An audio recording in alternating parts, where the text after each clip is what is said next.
जिल्हा नियोजन समितीच्या बैठकीदरम्यान अधिकारी वर्गाच्या भूमिकेवरून आमदार विजयकुमार देशमुख हे चांगलेच नाराज झाले।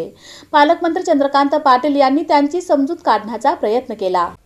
जिल्हा नियोजन समितीची बैठक शनिवारी पालकमंत्री चंद्रकांत पाटील यांच्या अध्यक्षतेखाली पार पडली। आमदार राम सातपुते हे या बैठकीला अनुपस्थित होते। सभागृहात आरोग्य विभागाचा विषय सुरू असताना आमदार विजयकुमार देशमुख यांनी सोलापूर शहरातील महिला आणि बालकांसाठी 100 खाटांचं वेगवेगळं हॉस्पिटल सुरू आहे, पण तिथे डॉक्टर नाहीत, आवश्यक कर्मचारी नाहीत, मग ते दवाखाने कसे चालणार असा प्रश्न उपस्थित केला।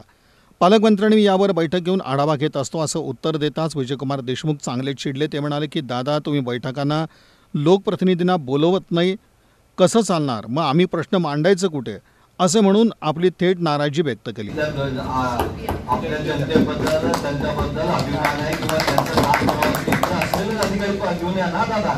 हे काय आरोग्याच्या बाबतीत तसं गायरान, तसं आपल्या त्या पंतप्रधान आवास योजना, असं सगळ्या योजना कुणाचं काही काम होत नाही तर काय उपयोग? 5-5 वर्ष सगळे बसले खुर्चीवर इथे येऊन।